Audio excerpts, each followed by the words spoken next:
Hi, I'm Michael Josh, and with me right now is the much anticipated Samsung Galaxy S4. And let me walk you through some of the device's new features. Of course, what pops up to you, or to me at least, is the new vibrant screen. It's a 5-inch screen, one of the first few phones in the whole world that has a 1080p Full HD display. If you look in front, that's a 2-megapixel camera over there. Let me zoom in for you.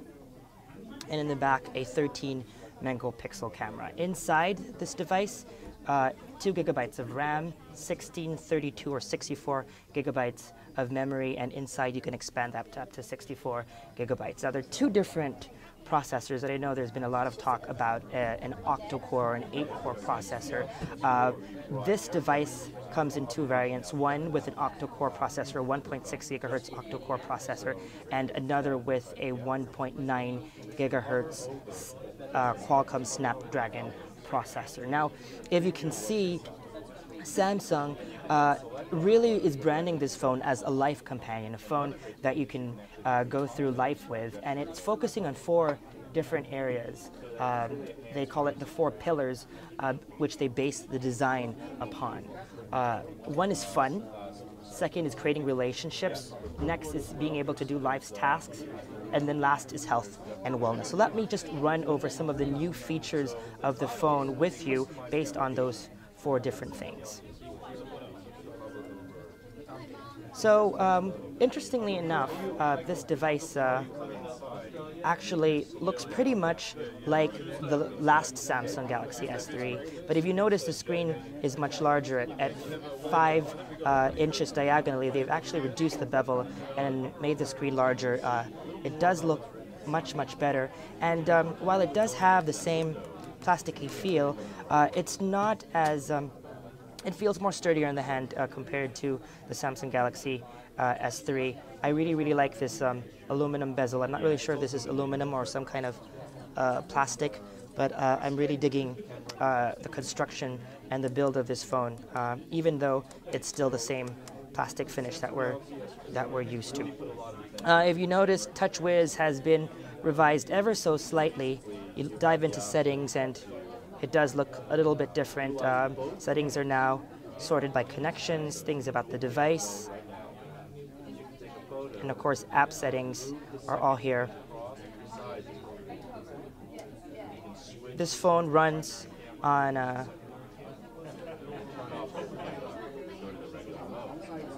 Android version 4.2.2 Jelly Bean.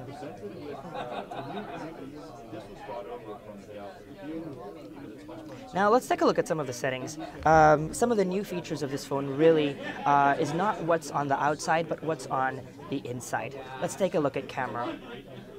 Now, if you notice, a couple of weeks back on TechWrap, if you remember, we featured the Samsung Galaxy camera, and it's actually borrowing some design elements or some software elements from that. If you see, there's a new mode button. Let me turn this off. There you go. So there's a new mode button, and if you press that, you can actually select different features.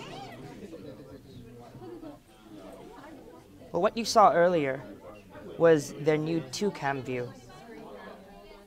It's called dual shot mode, and you can shoot videos and or photos using both your front-facing camera and the main camera at the same time. Now, this cool stamp option is one of the different overlays that you can have. Now, let me just switch my camera around.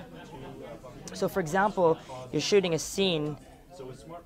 I'm in New York right now. For example, I'm in front of the Statue of Liberty, and I'm shooting a scene, and I want to place myself in the shot. I can actually use one of these cool overlays and shoot a picture of myself while taking the photo. Now, there are different overlays that you can choose from. This is just one of the many examples. Now, there are other features here that I can talk you through in a bit, but it would be better if I had the phone out.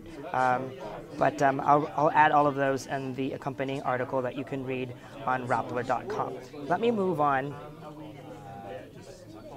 Now, Samsung is also hoping to feature on relationships, and they believe the world is much more global now. So they've added a couple of new features, for example, to their Chat On application, Now you can now make three-way video calls. You can use, again, two cameras at the same time. You can share your screen or even share your annotations all from the Chat On application, which is the default chat client built into Samsung smartphones. Now, another interesting feature, which is probably even more exciting, is group play. Now, I can't demo that here because I don't have anyone to play with, but basically it works using both NFC, or Near Field Communication technology, and the built-in Wi-Fi of the device. And what you can do is play games at the same time with your friends. Right now, there are two games that you can use, Asphalt 7 from Gameloft and Gun Brothers 2. And it doesn't require any data connectivity, no wireless access point, and you can be able to play games together. You can also, using another application, listen to music together, so you can play all the same song all at the same time and hear a stereo experience. Now, this is probably one of the most exciting features. They call it Hover. And this is Flipboard, one of the third-party apps that uses the new AirView technology. Look at this Twitter app. Now, all I need to do is hover or put my finger over Twitter. Oh, that's loading right now. So let me do it over the technology section. There you go. And without touching the device, it'll give me the last three available articles. So I can just hover, pick an article like this one on the Samsung Galaxy S4, and jump to it.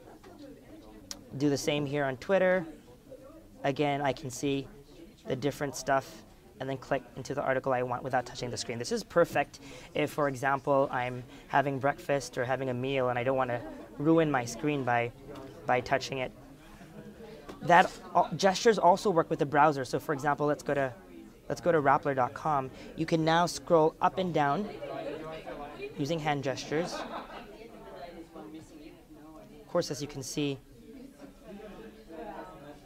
it's not as quick or as responsive as you want it to be. But definitely it's a start, and probably with a little bit of getting used to, these gestures will come in really, really handy. Now, you can also use gestures when scrolling through pictures. So let's open my gallery over here. Okay. Again, you can scroll through images by just flipping through them. It's a wonderful experience. Again, this is perfect. I can imagine if you're eating some French fries and you don't want to smudge your screen, but you want to take a look at some emails or some pictures. Now, the preview feature also works with email. So, for example, I have some new email over here. All I have to do is hover over one, and I can see what's inside the email without getting into that email. So depending on the application, the speed increases. Obviously, with the built-in Samsung applications like this email app, it works much faster. So that's Hover, and those are air gestures, two really great features of this phone. Now, another interesting feature is that they built has to do with health and wellness. Now, this phone has a built-in pedometer, and it can automatically calculate how much steps you've taken, how much stairs you've climbed, and it can graph that over time and give you some stats. It works with an app called S Health. And right now, it tells me that my surroundings are poor. It can measure different surroundings. You can input data and then what kind of food you've eaten, and it can compute how many calories you've had for the day.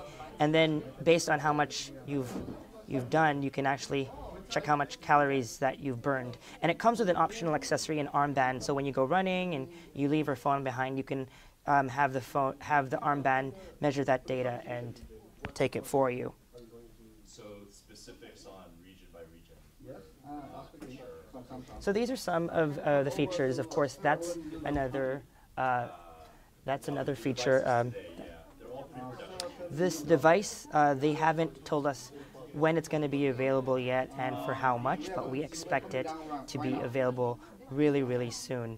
in the. So that is our hands-on review with the Samsung Galaxy S4.